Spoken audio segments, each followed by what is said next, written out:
ইবাদতটা এসেছে আব্দুন থেকে, আব্দুল্লাহ আল্লাহর দাস, ইয়াবুদুন আল্লাহর দাসত্ব।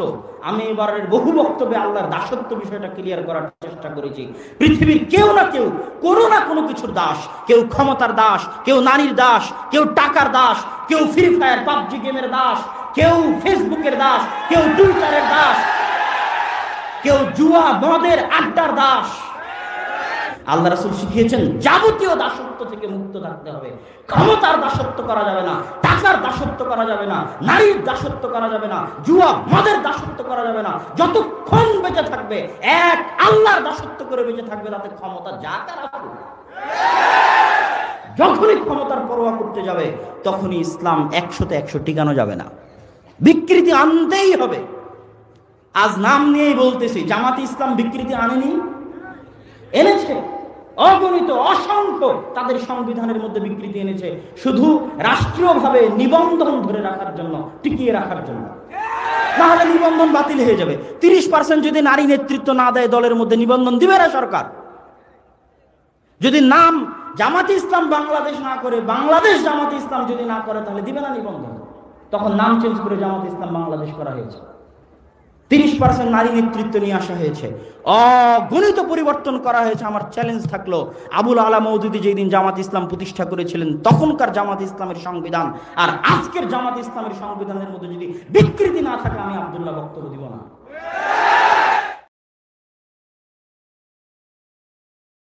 আমি সংক্ষিপ্ত আকারে ভারত উপমহাদেশের ইলমি জগতে আহলুল হাদিসদের কি অবদান রয়েছে তার প্রতি সংক্ষিপ্ত আলোকপাত করে আমার বক্তব্যের মূল বিষয়ের দিকে এগিয়ে যাব ইনশাআল্লাহ। ভারত উপমহাদেশে হাদিসের চর্চা, কোরআনের চর্চা আজকে নতুন নয়, 150-200 বছর পূর্বেও নতুন নয়।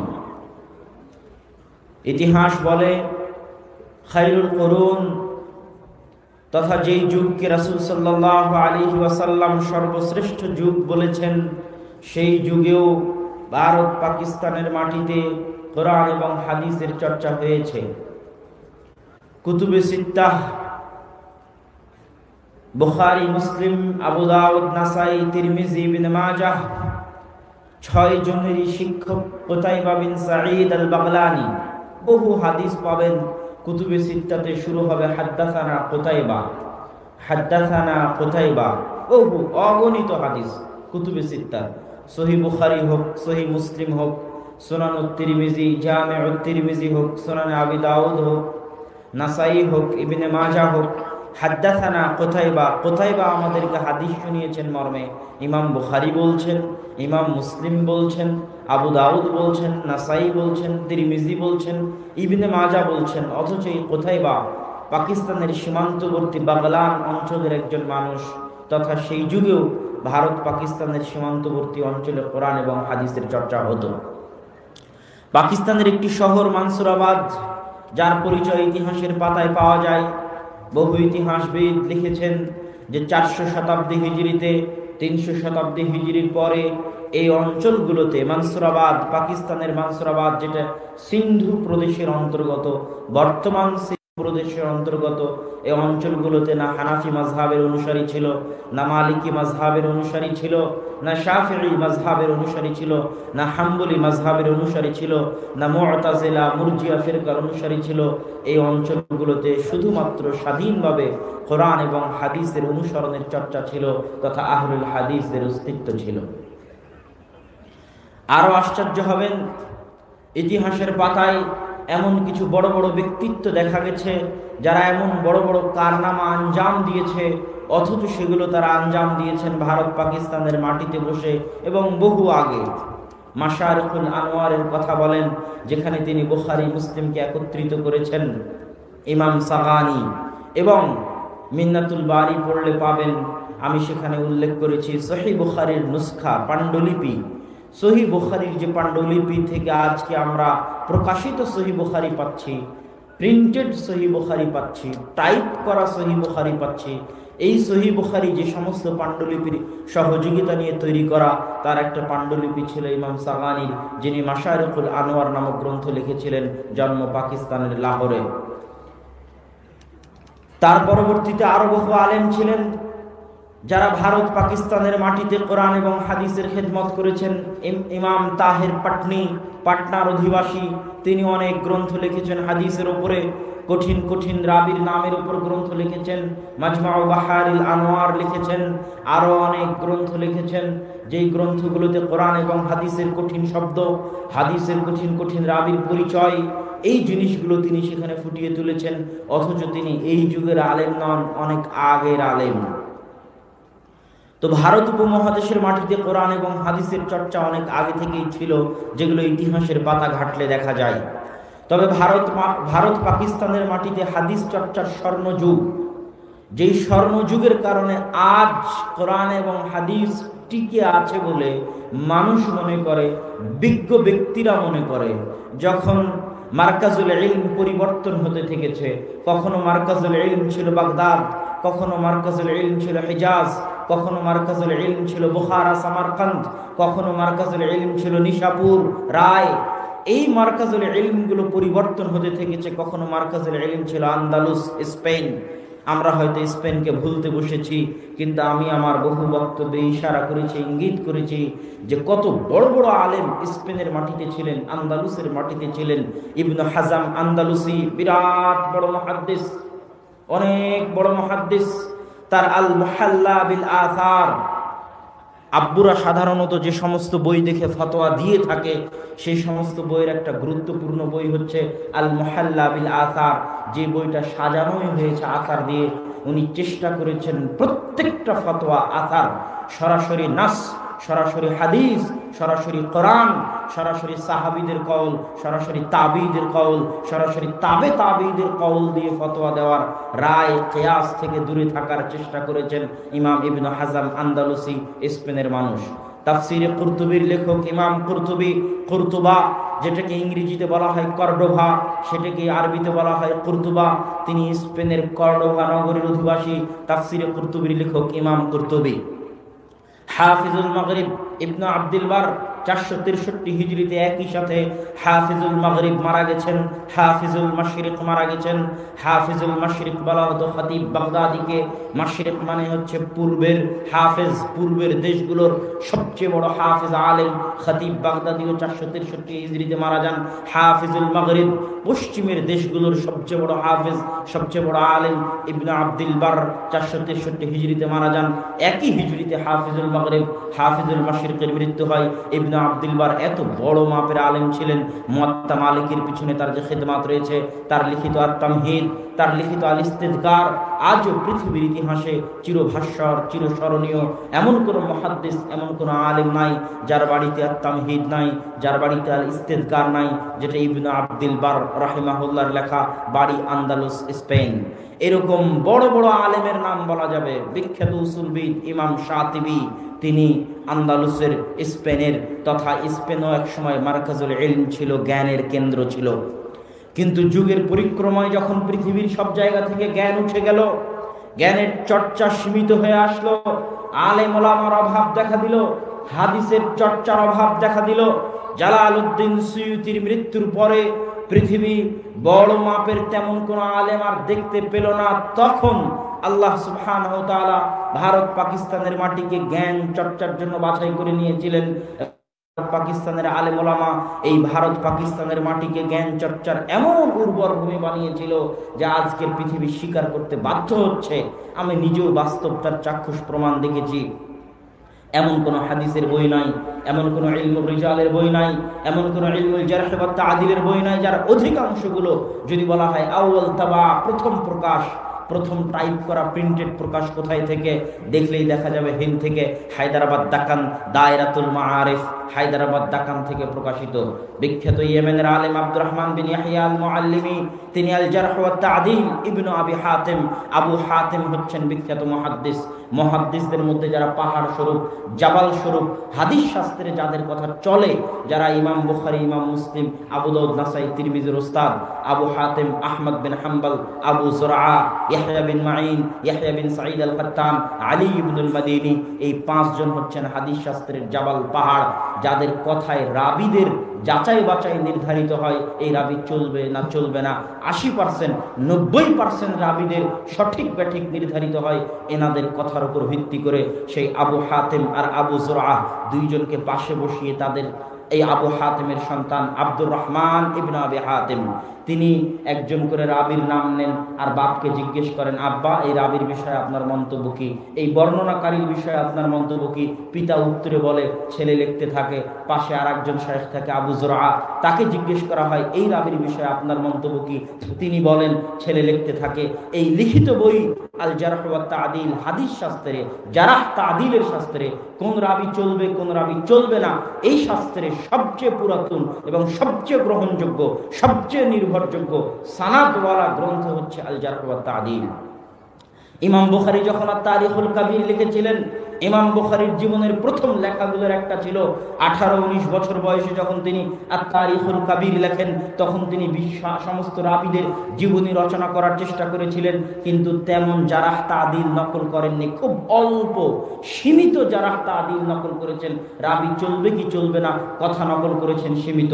তো ইবনে আবি হাতেম ওই রাবিগুলোকে নিয়ে, যেই রাবিগুলো তারিখুল কাবীর ইমাম বুখারীর লেখা, ওই রাবিগুলোকে নিয়ে বাপ আর আবু জুরআর সামনে বসেছে আর তাদের মন্তব্য লিখতে থেকেছে।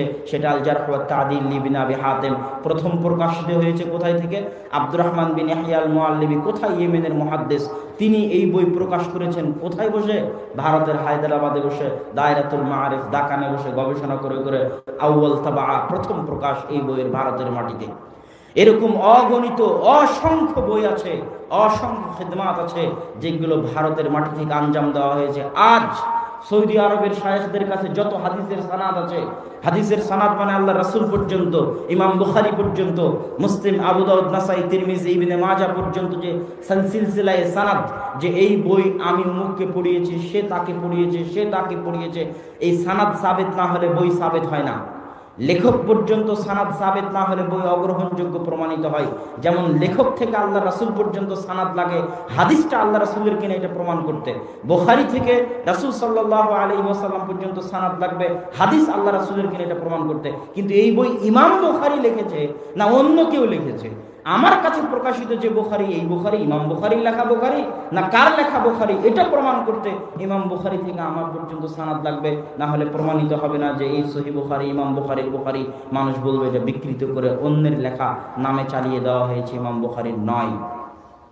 এই যে সানাদগুলো আজও সৌদি আরবের মাটিতে যত সানাদ আছে তার 50%, 60-70% সানাদ শাহ ওলিউল্লাহ মুহাদ্দিস দেহলভী হয়ে, ভারতের কোনো না কোনো মুহাদ্দিস হয়ে, মিয়া নাজির হোসাইন দেহলভী হয়ে, ভারতের কোনো না কোনো মুহাদ্দিস হয়ে এই সানাদগুলো লেখক পর্যন্ত পৌঁছে, বুখারী, মুসলিম, আবু দাউদ, নাসাই, তিরমিজি, ইবনে মাজাহ পর্যন্ত পৌঁছে। এই জন্য এখনো আরবের শায়েখদের মধ্যে প্রচলন রয়েছে সানাদ গ্রহণের জন্য ভারত পাকিস্তানে আসা, কেননা এখনো পৃথিবীর আলী সানাদ, উঁচু সানাদ, এই উঁচু সানাদ বলতে মাঝখানে ব্যবধান কমে যাওয়া, লেখক পর্যন্ত ব্যবধান কমে যাওয়াকে বলা হয় আলী সানাদ। এখনো আলী সানাদ অনেক ভারত, পাকিস্তান, বাংলাদেশের মাটিতে রয়েছে, যেগুলো অন্য দেশগুলোতে পাওয়া কঠিন আছে। আমি আলোচনা করছিলাম জালালউদ্দিন সুয়ুতির পরে ভারতের মাটিতে হাদিসের যে খিদমাত শুরু হয়, এই খিদমাতের কথা সকলেই স্বীকার করেছেন। যদি এই খিদমাত না থাকতো তাহলে হয়তো হাদিসের চর্চা দুনিয়া থেকে মিটে যেত। সেই খিদমাতগুলোর প্রথম যিনি শুরু করেছেন তার নাম বলতে হয় নওয়াব সিদ্দিক হাসান খান ভূপালী। নওয়াব সিদ্দিক হাসান খান ভূপালী একাধারে যেমন রাষ্ট্রনেতা ছিলেন, ঠিক তেমন আলেম ছিলেন। এত উন্নত মানের আরবি সাহিত্যে তিনি বই লিখতেন যে আরবদের পক্ষে অত উন্নত মানের আরবি সাহিত্যে বই লেখা সম্ভব কিনা প্রশ্নবিদ্ধ। তারাও সেই বই পড়তে হিমশিম খেয়ে যেত। আকীদার উপর তার 10-এরও অধিক বই রয়েছে নওয়াব সিদ্দিক হাসান খান ভূপালী।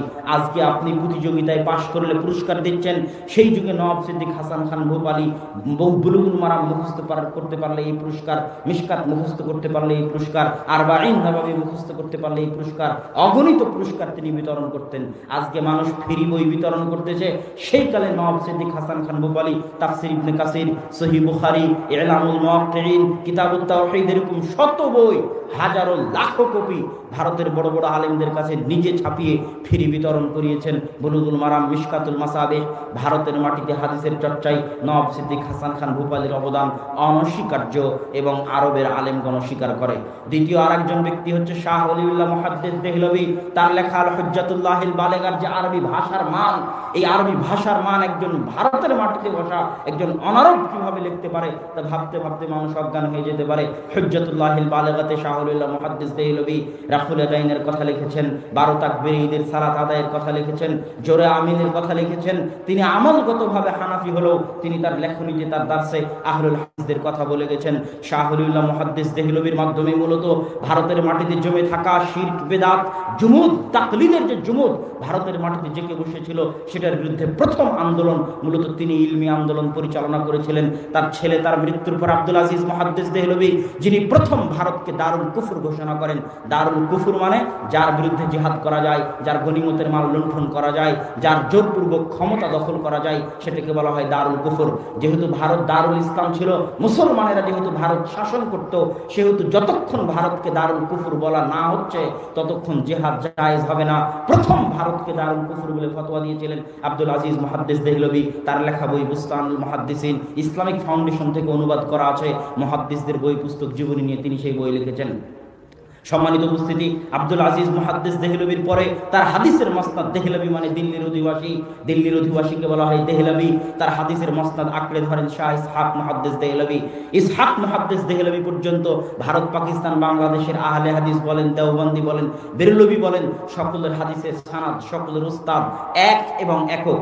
এমন কোন ছাত্র ভারত পাকিস্তানের মাটিতে পাওয়া যাবে না আলেম যিনি এই তিনজনের ছাত্রের ছাত্র নন, এই তিনজনের ছাত্রের ছাত্রদের নিকটে পড়েননি এমন ছাত্র, সেটা হানাফি হোক, দেওবন্দি হোক, ভারত পাকিস্তানের মাটিতে খুঁজে পাওয়া মুশকিল। সেটা আহমদ শফি হোক, আর সেটা আব্দুল খালেক সালাফি হোক, আর সেটা ডক্টর মুসলিহুদ্দিন হোক, আর সেটা আমি হই, আর সেটা জুনাইদ বাবুনগরী হোক, সকলের কারো না কারো এই তিনজনের ছাত্রের নিকটে সারা ভারত, পাকিস্তান, বাংলাদেশের 99% ছাত্রের পড়াশোনা।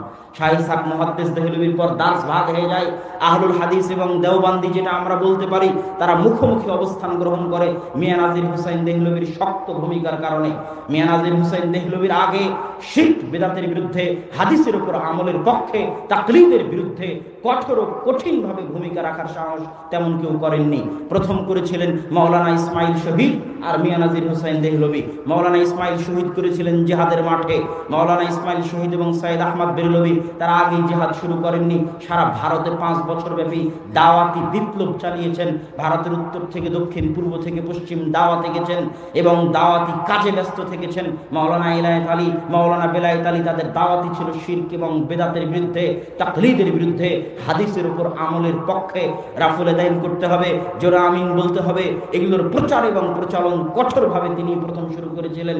তার বই তাকবিয়াতুল ঈমান যদি আজকেও পড়েন আপনি আশ্চর্য হবেন, এই অন্ধকার ভারতের মাটিতে শিরকের বিরুদ্ধে, বেদাতের বিরুদ্ধে কত কঠোর কলম তিনি সেই যুগে ধরেছেন তা ভাবতে অবাক লাগে। আপনি যদি মনে করেন দিবস কেন শিরক, আব্দুর রাজ্জাক বিন ইউসুফ কেন বলে দিবস শিরক, আপনাকে তাকবিয়াতুল ঈমান পড়তে হবে। শাহ ইসমাইল শহীদ রাহিমাহুল্লাহ লিখে যাওয়া, সেখানে তিনি শিরকের আকীদা, তাওহীদের আকীদা, বেদাত এবং সুন্নাতের আকীদা স্পষ্ট করেছেন। ঠিক আর একদিকে মিয়া নাজির হুসাইন দেহলভী, তার 1.5 লক্ষ ছাত্র ছিল। তিনি ছিলেন, তার একটা লেখা গ্রন্থ আছে মেয়ারুল হক। এই মেয়ারুল হক গ্রন্থটা এই দেশের মাটিতে যারা তাকলিদকে আঁকড়ে ধরে থাকতো তাদের উপর ছিল অ্যাটম বমের মতো। এই মেয়ারুল হকের জবাব লিখতে ওই সমাজও ক্লান্ত হয়ে গেছে, এই সমাজও ক্লান্ত হয়ে গেছে। এখনো মেয়ারুল হকের জবাব লেখা হচ্ছে, পাল্টা জবাব লেখা হচ্ছে, আবার জবাব লেখা হচ্ছে, আবার পাল্টা জবাব লেখা হচ্ছে। 150 বছর হয়ে গেছে, কিন্তু বইয়ের জবাব, পাল্টা জবাব এখনো চলতেই আছে। সেই বইয়ের নাম মেয়ারুল হক, লিখেছেন মিয়া নাজির হুসাইন দেহলভী। তার 1.5 লক্ষ ছাত্র আজ সারা পৃথিবীতে যেখানে যত আহলে হাদিস দেখতে পাচ্ছেন, বংশালের আহলে হাদিস বলেন, বেরায়েতের আহলে হাদিস বলেন, বল্লার আহলে হাদিস বলেন, আর নতুন আমরা যারা দাওয়াতি কাজে দেখতে পাচ্ছেন বড় বড় আলেম ওলামাদেরকে, সেটা আব্দুর রাজ্জাক বিন ইউসুফ হোক, আর আকরামুজ্জামান বিন আব্দুস সালাম হোক, আরো যত আলেম ওলামাকে দাওয়াতি ময়দানে দেখতে পাচ্ছেন, তারা সকলেই মিয়া নাজির হুসাইন দেহলভির ছাত্ররা সারা ভারত, পাকিস্তান, বাংলাদেশে যে দাওয়াতি বিপ্লব নিয়ে ছড়িয়ে গেছিলেন সেটার ফসল। তার 4 জন ছাত্রের কথা না বললেই নয়। একজন আব্দুর রহমান আল মুবারকপুরি, একজন শামসুল হক আল আজিমাবাদী, একজন সানাউল্লাহ অমৃতসরী, একজন আব্দুল্লাহ গাজীপুরি। এটা ইতিহাস, এই ইতিহাস মনে রাখতে হবে। মনে না রাখতে পারাটা ব্যর্থতা। আমি দারুল উলুম দেওবন্দে পড়েছি, প্রত্যেক ক্লাসে এমন কোনো ক্লাস নেই যেই ক্লাসে দারুল উলুম দেওবন্দের শিক্ষকেরা বলতেন না যে হামারে আকাবির ने फरमाया, मौलाना कासिम नानुतवी साहब ने ये फरमाया, অমুক সাহাব ने फरमाया। তারা তাদের আকাবিরদের ইতিহাসগুলো ধরে রেখেছে, তাদের দার্সে, তাদের তাদরিসে, তাদের বক্তব্যে, তাদের লেখনীতে। কিন্তু আহলুল হাদিসরা তাদের সালাফ, তাদের আকাবিরদের ইতিহাস ভুলে গেছে, ধরে রাখার চেষ্টা করে না, চর্চা করার চেষ্টা করে না। আব্দুর রহমান মুবারকপুরীর নাম মুখস্থ করতে হবে, প্রত্যেক আহলে হাদিস সন্তানের জানা থাকতে হবে। শামসুল হক আজিমাবাদীর নাম, সানাউল্লাহ অমৃতসরীর নাম। আজকে অন্যরা বলতেছে যে তারা ফাতেহে কাদিয়ানীদের বিরুদ্ধে নাকি তাদের আন্দোলন সবচেয়ে সফল। হ্যাঁ, তারাও আন্দোলন করেছে, এই কথা সত্য, কিন্তু কাদিয়ানীদের বিরুদ্ধে সবচেয়ে সঠিক, সবচেয়ে মজবুত, সবচেয়ে কঠোর, সবচেয়ে কার্যকরী, সবচেয়ে সফল আন্দোলনের লিডার ছিলেন মাওলানা সানাউল্লাহ অমৃতসরী। এবং তার সাথে মোবাহালাতেই, তার সানাউল্লাহ অমৃতসরীর সাথে মোবাহালাতেই গোলাম আহমদ কাদিয়ানীর মৃত্যু হয়। গোলাম আহমদ কাদিয়ানী এবং সানাউল্লাহ অমৃতসরীর যে মোবাহালা, সেটা ঐতিহাসিক মোবাহালা। আমি যদি সত্যের উপর থাকি তাহলে তোমার মৃত্যু আগে হবে, আর তুমি যদি সত্যের উপর থাকো তাহলে আমার মৃত্যু আগে হবে। এই মর্মে তারা মোবাহালা করলেন। গোলাম আহমদ কাদিয়ানী আগে মারা গেলেন। গোলাম আহমদ কাদিয়ানীর মৃত্যুর প্রায় 40 বছর পর পর্যন্ত নবুয়তের, খাতমে নবুয়তের জীবন্ত মুআজিজা হিসেবে পৃথিবীর বুকে জীবিত ছিলেন মাওলানা সানাউল্লাহ অমৃতসরী। বলা হয় একই টেবিলে শিয়া আসুক, সুন্নি আসুক, ব্রিলভী আসুক, দেওবন্দি আসুক, আর আরিয়া সমাজ আসুক, হিন্দু আসুক, বৌদ্ধ আসুক, ইহুদি আসুক, খ্রিস্টান আসুক, সকলের সাথে একই মঞ্চে তর্ক বিতর্ক করে সকলকে পরাজিত করতে পারবেন, এরকম জ্ঞান আল্লাহ সানাউল্লাহ অমৃতসরীকে দান করেছিলেন। তিনি আহলুল হাদিস নামে একটা পত্রিকা, আখবারে আহলুল হাদিস নামে একটা পত্রিকা প্রতি মাসে প্রকাশ করতেন। স্বাধীনতার সময় শিখেরা, হিন্দুরা তার অমৃতসর হচ্ছে ভারত পাকিস্তানের সীমান্তবর্তী অঞ্চল, পাঞ্জাব, ভারতের পাঞ্জাবের অমৃতসরে তার যে লাইব্রেরি ছিল, বিশাল লাইব্রেরি, শিখেরা, হিন্দুরা সেই বিশাল লাইব্রেরির আগুনে জ্বালিয়ে দিয়েছিল। মাওলানা আবুল কালাম আজাদ দিল্লি থেকে পুলিশ পাঠিয়েও ওই লাইব্রেরি রক্ষা করতে পারেননি। এখানে একটা মজার জিনিস হচ্ছে, মাওলানা সানাউল্লাহ অমৃতসরী পাকিস্তানের পক্ষে, মাওলানা আবুল কালাম আজাদ ভারতের পক্ষে। মাওলানা আবুল কালাম আজাদ অখণ্ড ভারতের পক্ষে, মাওলানা সানাউল্লাহ অমৃতসরী দ্বিজাতি তত্ত্ব, মুসলমানদের নিয়ে আলাদা পাকিস্তান তৈরি করতে হবে সেটার পক্ষে। এই মতভেদ থাকার পরেও মাওলানা আবুল কালাম আজাদ যেহেতু আহলুল হাদিস ছিলেন, আমি আমার বহু বক্তব্যে আহলুল হাদিসদের ইতিহাসে বলেছি যে মাওলানা মুহাম্মদ জুনাগড়ি, যিনি সর্বপ্রথম তাফসীর ইবনে কাসিরকে উর্দুতে অনুবাদ করেছেন, যিনি সর্বপ্রথম ইলামুল মুওয়াক্কিনকে উর্দু অনুবাদ করেছেন, যেই উর্দু অনুবাদ থেকে মাওলানা মুহাম্মদ জুনাগড়ির জামাই ডক্টর মুজিবুর রহমান বাংলায় অনুবাদ করেছেন, ওই ডক্টর মুজিবুর রহমানের শ্বশুর মাওলানা মুহাম্মদ জুনাগড়ি, যারা অগণিত বই আছে মুহাম্মাদি নামে, সাইফে মুহাম্মাদি, শামি'ে মুহাম্মাদি, দেরায়াতে মুহাম্মাদি, হেদায়েতে মুহাম্মাদি, এরকম মুহাম্মাদি নামে, কায়েদায়ে মুহাম্মাদি, সালাতে মুহাম্মাদি, তারা মুহাম্মাদি নামে বহু বই আছে। এই জন্য একটা সময় আহলে হাদিস সমাজে আহলে হাদিসদেরকে আহলে হাদিস বলা হতো না, মুহাম্মাদি বলা হতো। যে অমুক মুহাম্মাদি, অমুক হানাফি, উনি মুহাম্মাদি নামে এক সিরিয়ালে অগণিত অসংখ্য বই লিখেছেন। খুতবায়ে মুহাম্মাদি, কায়দায়ে মুহাম্মাদি, এগুলো সব তার লেখা বই ছিল।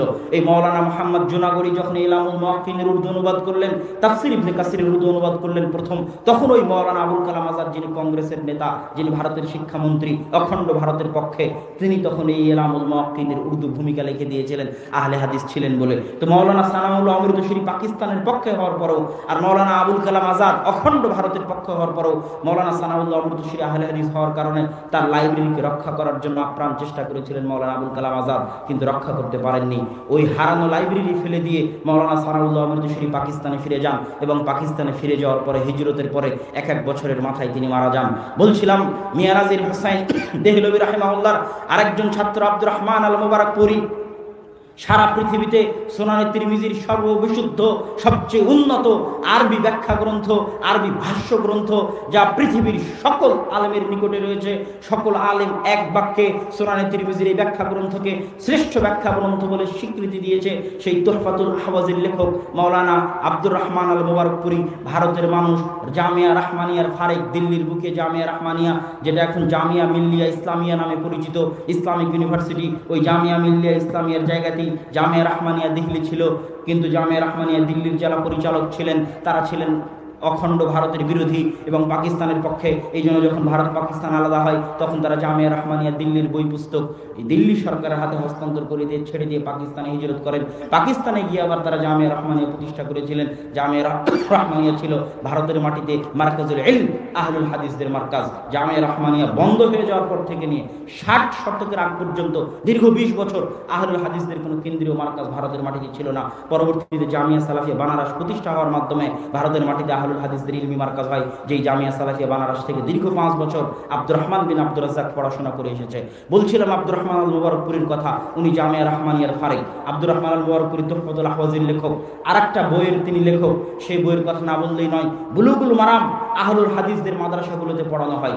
তখন কিছু হানাফি আলেম ভাবলো বুলুগুল মারামের সব হাদিস তো আহলে হাদিস মাযহাবের পক্ষে, আমরা একটা হাদিসের বই কেন না লিখি যে হাদিসের বইয়ে হানাফি মাযহাবের হাদিস থাকবে। বইয়ের নাম আসারুস সুনান, লেখকের নাম মাওলানা নিম্বি।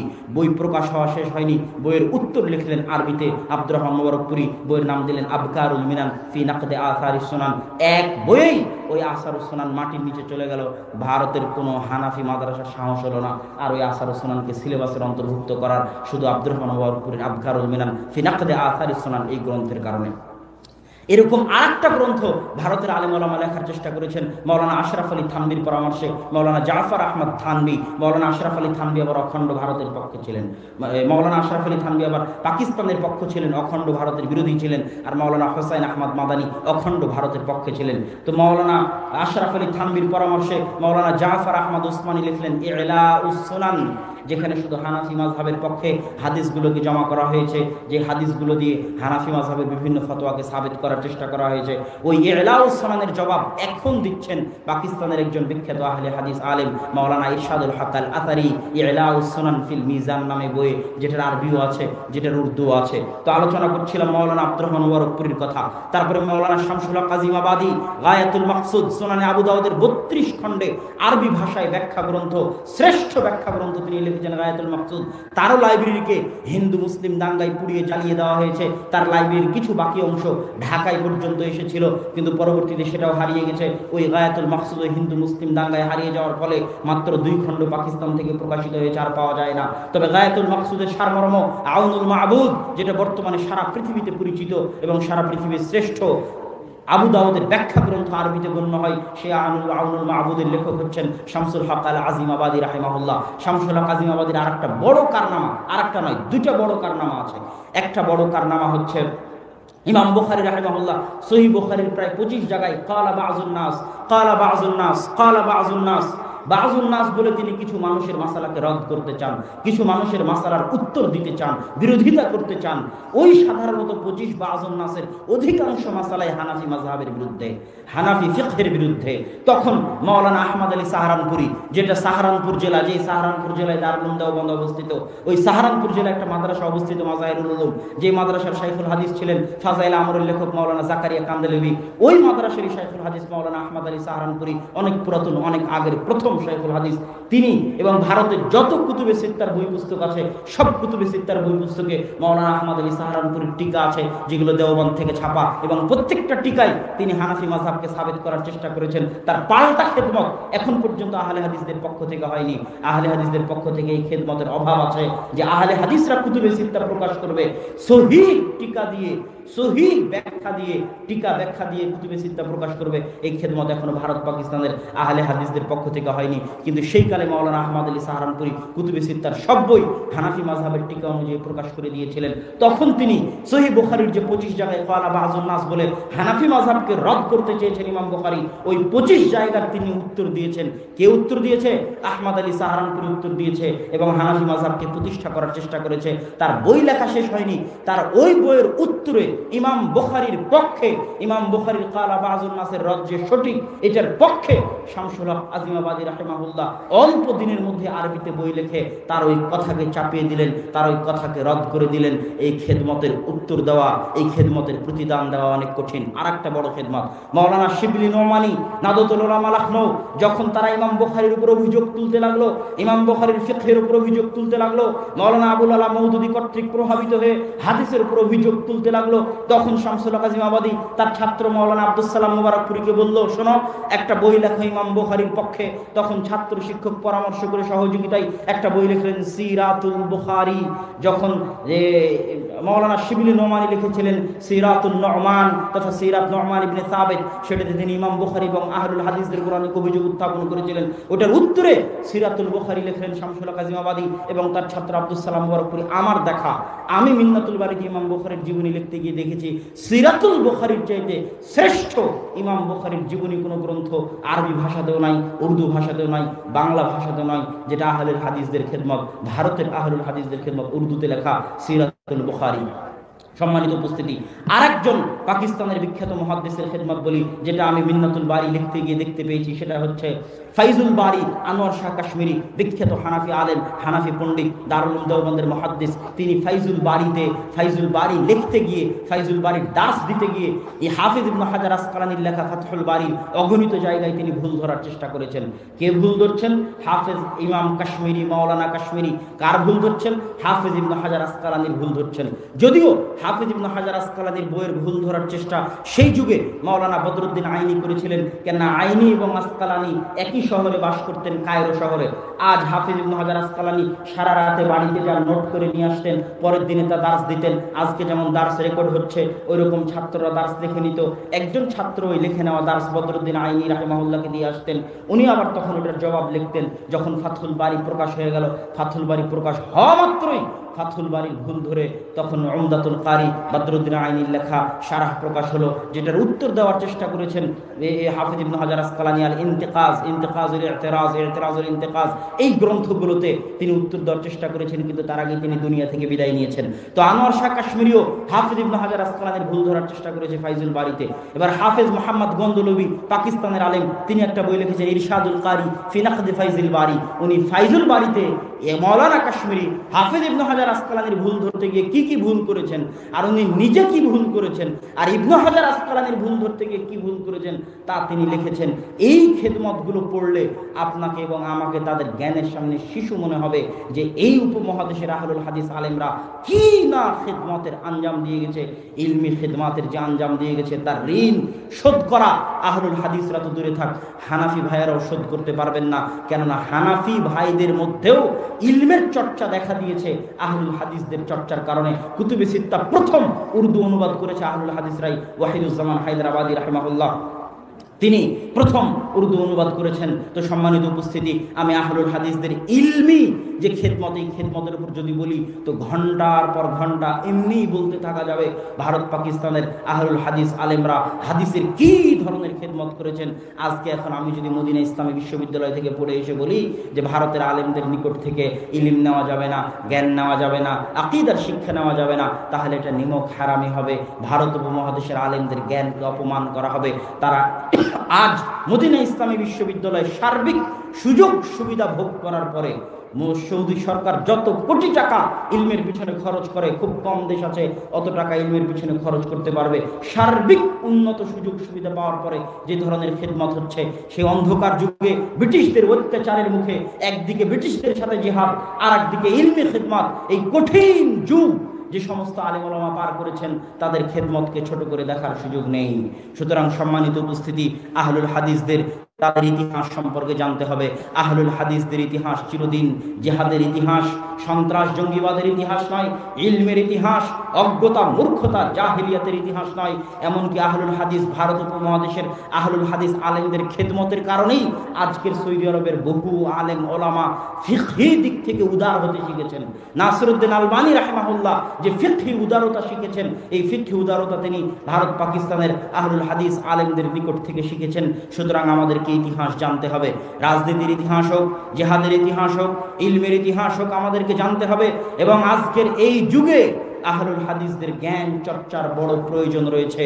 সবকিছুর মূল ভিত্তি হচ্ছে জ্ঞান।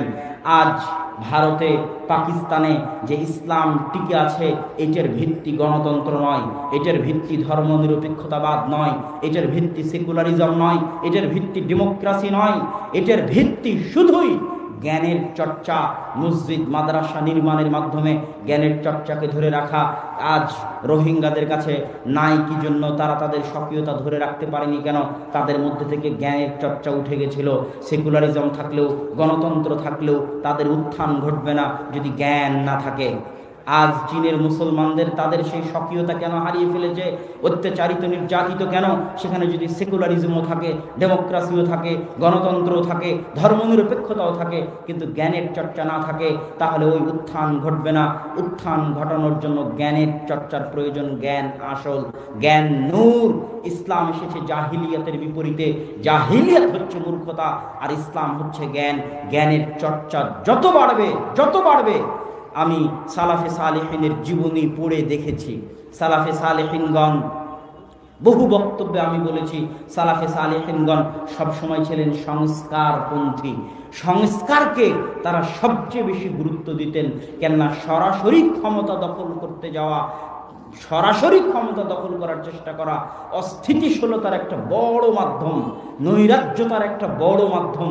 আজ লিবিয়ার মাটিতে দেখেন, সিরিয়ার মাটিতে দেখেন, ইয়েমেনের মাটিতে দেখেন, ক্ষমতা দখল করতে গিয়েই অস্ত্র হাতে উঠিয়ে নিয়ে গণতন্ত্রের নামেই হোক আর জিহাদ জঙ্গিবাদের নামেই হোক, অস্ত্র হাতে উঠিয়ে নিয়ে মুআম্মার আল গাদ্দাফিদের চলে যাওয়ার পরে, এই শাসকদের চলে যাওয়ার পরে আজ লিবিয়া, সিরিয়া, ইয়েমেনের মাটি মুসলমানদের রক্তে রঞ্জিত, মুসলমানদের রক্তে লালে লাল।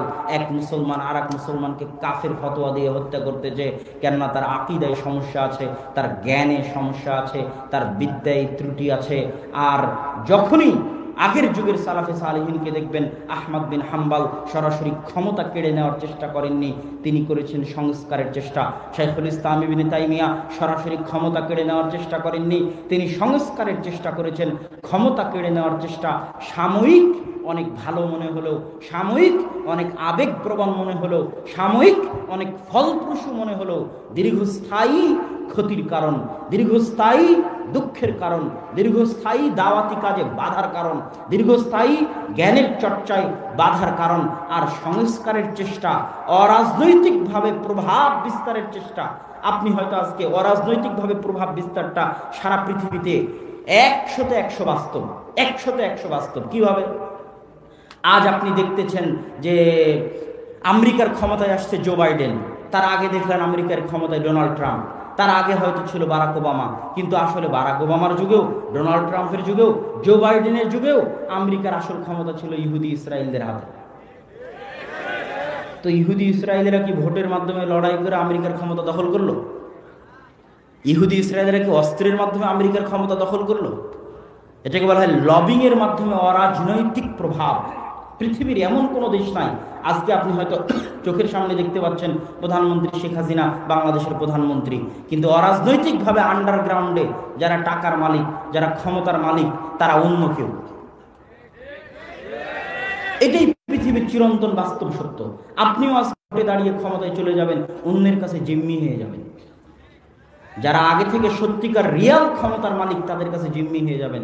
তাদের কথার বাইরে আপনি চলতে পারবেন না, নড়তে পারবেন না। এই জন্য আসল হচ্ছে অরাজনৈতিকভাবে প্রভাব বিস্তার করা, প্রভাব বিস্তার করে সরকারকে মানতে বাধ্য করা, সংস্কার হতে বাধ্য করা। সমাজ সংস্কার, সমাজ বিপ্লব ইসলামের বিজয়ের মূল ভিত্তি। বলেন বাংলাদেশ মুসলমানদের দেশ, 90% মুসলমানদের দেশ, 90% মুসলমানের কয়জন সালাত আদায় করে?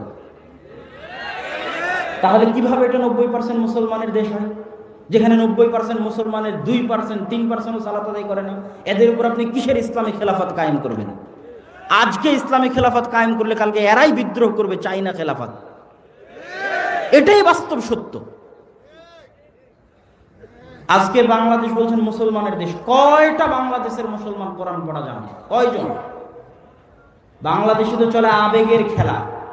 বাংলাদেশে সর্বত্র আবেগ নিয়ে ছিনিমিনি খেলা হয়, সর্বত্র। যেমন আজকের এই প্রোগ্রামের আয়োজন করা হয়েছে জিকে একাডেমির মাঠে, এরপরে আসছে সালাফি কনফারেন্স 4-5 মার্চ। বাঙালি যেহেতু আবেগী জাতি, বিশাল সমাবেশ ঘটেছে, আরো বহু জায়গায় সমাবেশ ঘটবে।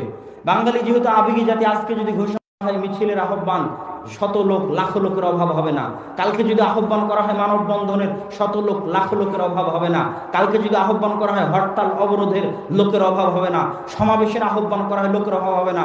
আর যদি বলি আসেন এখানে কোরআন শেখানো হবে, কয়টা লোক আসবে? কথা বলেন না যে। আজকে জিকে একাডেমির মাঠে যদি আমি বলতাম কোরআন শিখাবো, কয়টা লোক আসবে?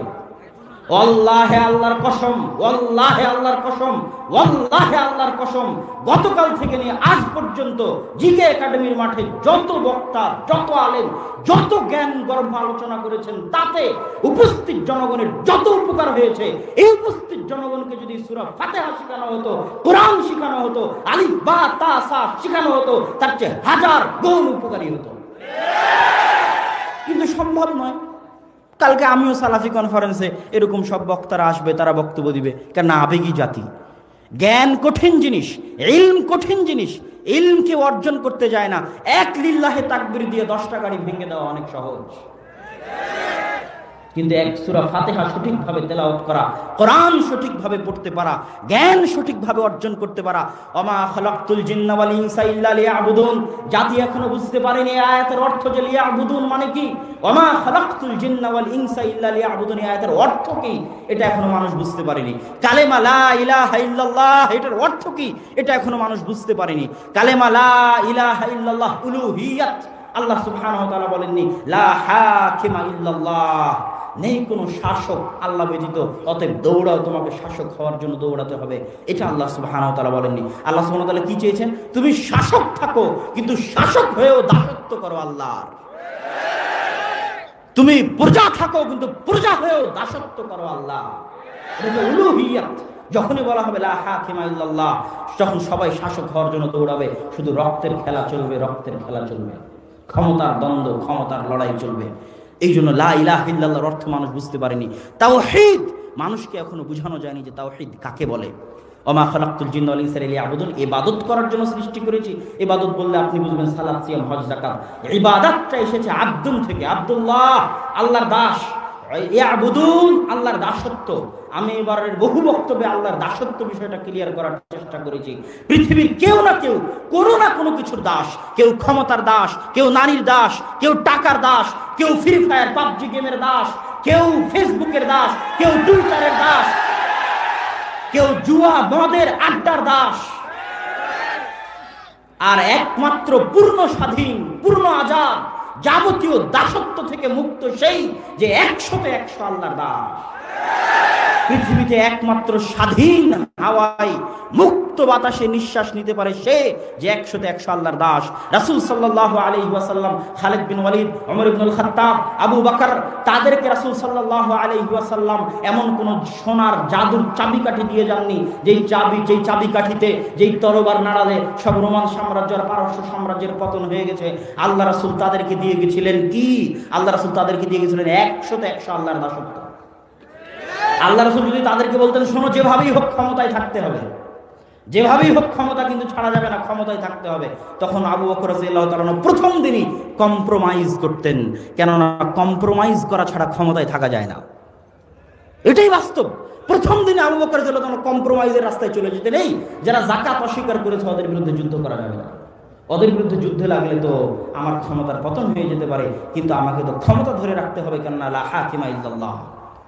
নাউজুবিল্লাহ, এটা তাকে আল্লাহ রাসূল শিখাননি। আল্লাহ রাসূল শিখিয়েছেন যাবতীয় দাসত্ব থেকে মুক্ত থাকতে হবে।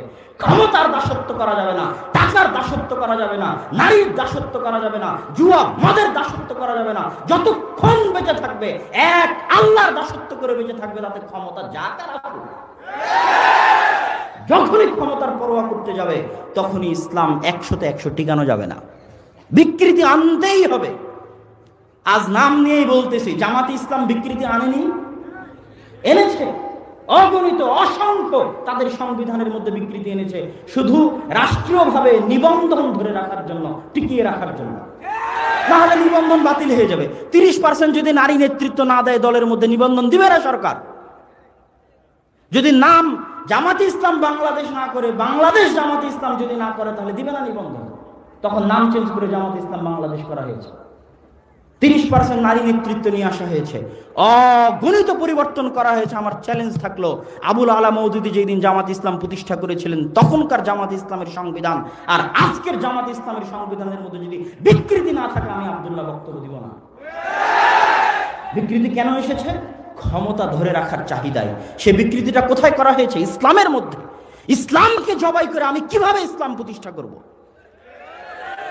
যদি ইসলাম কোনোদিন প্রতিষ্ঠা করতে হয় 100% ইসলাম প্রতিষ্ঠা করতে হবে, নো কম্প্রোমাইজ।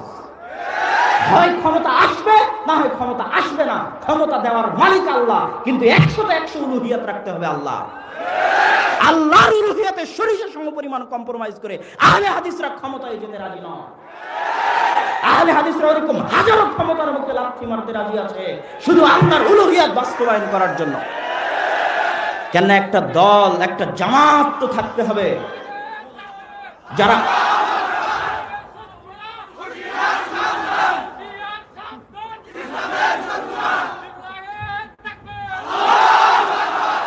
একটা জামাত তো থাকতে হবে যারা ইসলামকে অবিকৃত রাখবে।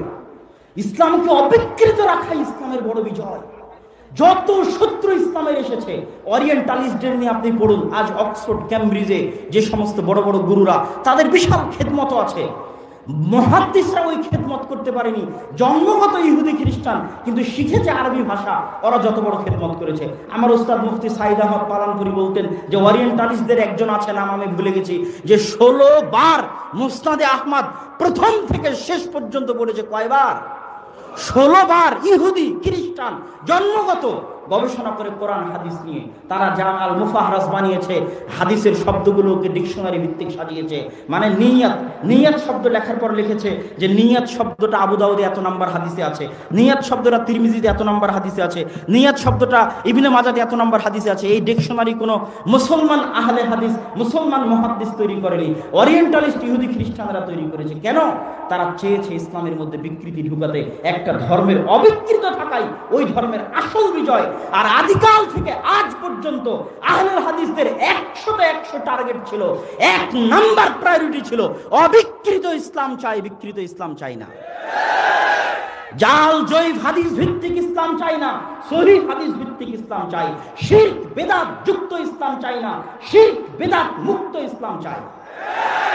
তাতে যদি দেহের রক্ত দেওয়া লাগে তো দিতে রাজি আছি। আহমদ বিন হাম্বল রক্ত দেয়নি, শাইখুল ইসলাম ইবনে তাইমিয়া রক্ত দেয়নি। শাইখুল ইসলাম ইবনে তাইমিয়াকে জেলখানায় বন্দী করে আহলুল হাদিসদের কণ্ঠকে কি রোধ করা গেছে? আহমদ বিন হাম্বলকে বাগদাদের রাস্তায় উল্টা করে ঘুরিয়ে আহলুল হাদিসদের কণ্ঠকে কি রোধ করা গেছে? ইমাম মালিককে পিটিয়ে তার ফতোয়া থেকে কি তাকে সরানো গেছে?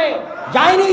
নাসিরউদ্দিন আলবানী রাহিমাহুল্লাহর উপর শত অপবাদ, শত জুলুম, শত অত্যাচার, বহিষ্কার করেও তাকে তার আদর্শ থেকে সরিষা সমপরিমাণ টলানো যায়নি। আহলুল হাদিসরা আদর্শে বিশ্বাস করে, আহলুল হাদিসরা আদর্শের জন্য সব কিছু বিসর্জন দিতে রাজি আছে। টাকা পয়সা বিসর্জন দিতে রাজি আছে, সন্তান সন্ততি বিসর্জন দিতে রাজি আছে, ক্ষমতা বিসর্জন দিতে রাজি আছে, নিজের জীবন বিসর্জন দিতে রাজি আছে।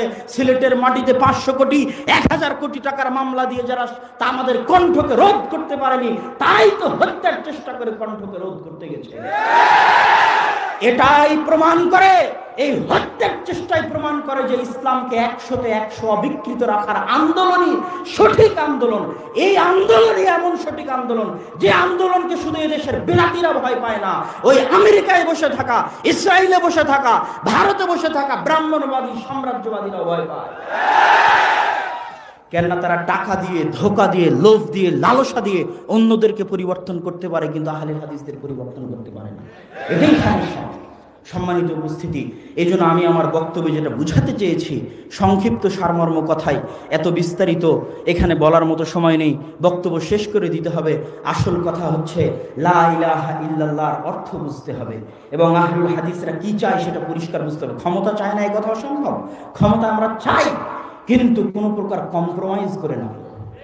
ক্ষমতা আমাদের টার্গেট নয়, আমাদের টার্গেট আল্লাহর উলুহিয়াত। আল্লাহর উলুহিয়াতের সাথে কোনোদিন যদি আল্লাহ সুবহানাহু ওয়া তাআলা ক্ষমতা দেয় তাহলে আমরা ক্ষমতায় যাব ইনশাআল্লাহ, কিন্তু আল্লাহর উলুহিয়াতে শরীর সমপরিমাণ কম্প্রোমাইজ করে আমরা ক্ষমতায় যেতে রাজি নই। আল্লাহ সুবহানাহু ওয়া তাআলা যেন আহলুল হাদিসদের তাদের আদর্শের উপর, তাদের আকীদার উপর মরা পর্যন্ত অবিকৃত, অটল, এবং অবিচ্যুত রাখে। আল্লাহুম্মা আমিন। এই বলে আমি আমার সংক্ষিপ্ত বক্তব্য এখানে শেষ করছি। ওয়া আখিরু দাওয়ানা আনিল হামদুলিল্লাহি রাব্বিল আলামিন। আসসালামু আলাইকুম ওয়া রাহমাতুল্লাহি ওয়া বারাকাতুহু।